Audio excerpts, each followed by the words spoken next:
కుక్క వస్తే రాయి దొరకదు, రాయి దొరికితే కుక్క రాదు అన్నట్టుంది మన చంద్రాలో పవనాలో పొత్తు పరిస్థితి.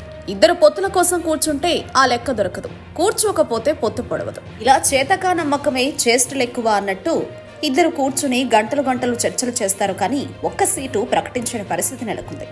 ఏపీలో రోజు రోజుకు ఎన్నికల ముఖ చిత్రం ఆసక్తికరంగా మారుతుంది.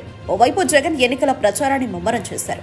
సిద్ధమా అంటూ ఏపీ ప్రజలను తట్టిలేపుతున్నారు. అభ్యర్థులను ప్రకటిస్తున్నారు. ఎలాగో గెలవరు అనే అభ్యర్థులను నిర్మోహమాటంగా బయటకు పంపిస్తున్నారు. అలా బయటకు వచ్చిన వారేమో టీడీపీ లేదా జనసేనలో చేరుతున్నారు. వచ్చిన వారిని చూసుకుని టీడీపీ నాయకులు, దాని అనుకూల మీడియా డప్పాలు కొడుతోంది. కానీ క్షేత్రస్థాయిలో జరుగుతున్న దానిని ఎవరూ పసిగట్టలేకపోతున్నారు. దీనికి తోడు జనసేన టీడీపీ కూటమికి సంబంధించి సీట్ల పంపకం, ఇతర విషయాలు ఒక కొలిక్కి రావడం లేదు. సాధారణంగానే చంద్రబాబు నాయుడు ఏ విషయాన్ని కూడా తొందరగా తేల్చరు అనే అపవాదు ఉంది. సీట్ల విషయంలో ఇంతవరకు ఒక స్పష్టమైన ప్రకటన రెండు పార్టీలు చేయలేదు. దీనికి తోడు లోకేష్ కనిపించడం లేదు. ఆయన ఎక్కడికి వెళ్లాడో ఎవరూ చెప్పడం లేదు. ఈ నేపథ్యంలో అటు టీడీపీ నాయకులు, ఇటు జనసేన నాయకులు మథనంలో పడ్డారు. అసలు సీట్ల పంపకం జరుగుతుందా? జరిగితే జనసేనకు ఎన్ని సీట్లు కేటాయిస్తారు? మరి సీట్లు రాని వారికి ఎలాంటి ప్రాధాన్యం ఇస్తారు అనే ప్రశ్నలకు జవాబు చెప్పేవారే లేరు. ఇప్పటికే వైసీపీ పలుమార్లు సర్వేలు నిర్వహించింది. ఏ నియోజకవర్గాల్లో అభ్యర్థులు గెలుస్తారో వారికి మాత్రమే టికెట్ ఇస్తామని ప్రకటించింది. మిగతా వారి విషయంలో పొమ్మనలేక పొగబెట్టింది. దీంతో వారు అనివార్యంగా పార్టీని ఖాళీ చేయవలసిన పరిస్థితులు ఏర్పడ్డాయి. ఈ నేపథ్యంలో ఎన్నికలకు ముందు వైసీపీ స్వేచ్ఛగా ఊపిరి పీల్చుకోగలుగుతుంది. సాధారణంగా ఈ పరిణామాలను టీడీపీ అనుకూల మీడియా భూతద్దంలో పెట్టి చూపిస్తోంది.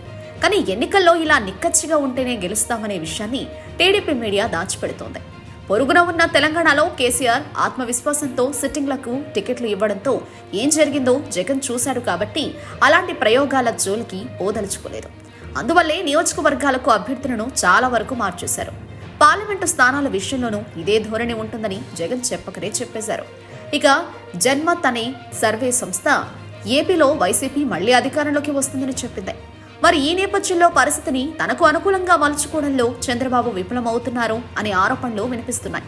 ఇప్పటికీ అభ్యర్థుల కూర్పు ఒక కొలిక్కి రాలేదని వార్తలు వినిపిస్తున్నాయి. భేటీల మీద భేటీలు జరుగుతున్నప్పటికీ ఏ విషయం మీద ఒక స్పష్టత రాలేదని తెలుస్తోంది. చివరికి పచ్చ మీడియా సైతం దీన్ని కవర్ చేయలేక నానా తంటాలు పడుతుంది.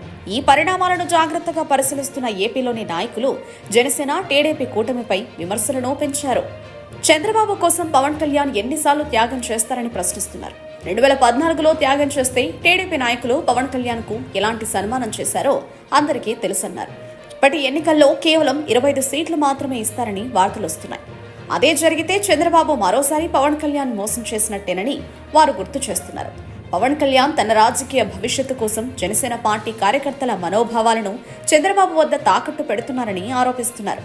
ఎన్నికల నాటికి కూడా చంద్రబాబు సీట్ల విషయాన్ని తేల్చరని, అప్పుడు జనసేన పార్టీ మోసపోతుందని వారు జోస్యం చెప్తున్నారు. చంద్రబాబు ఇప్పుడు కాడి ఎత్తివేశారని, ఆ విషయమే పవన్ కళ్యాణ్ కు అర్థం కావడం లేదని వైసీపీ నాయకులు అంటున్నారు. బాలశౌరి లాంటి అవినీతిపరుడిని వైసీపీ వదిలించుకుందని, కానీ అలాంటి వారిని జనసేన పార్టీలో చేర్చుకోవడమే పెద్ద తప్పు అని వారు గుర్తు చేస్తున్నారు. ఈ విమర్శలు ప్రతి విమర్శలతో ఏపీ రాజకీయాలు వేడెక్కగా సీట్ల విషయంలో మాత్రం చంద్రబాబు ఒక నిర్ణయానికి రాలేదు అనే వ్యాఖ్యలు వినిపిస్తున్నాయి. మరోవైపు చంద్రబాబు నిర్ణయంపైనే పవన్ కళ్యాణ్ గంపెడాసలు పెట్టుకున్నారని, ఒక నిమిషంలో ఏం చేస్తారో అనేదే ఆందోళనగా ఉందని జనసేన నాయకులు అంటున్నారు. మొత్తంగా పులిని చూసి నక్క వాతలు పెట్టుకున్నట్టు వైసీపీ సీట్లు ప్రకటన చూసి టీడీపీ, జనసేన బట్టలు చింపుకుంటున్నాయి. కానీ పొత్తుల లెక్కలు తేలక విక్క మొహం వేస్తున్నాయి.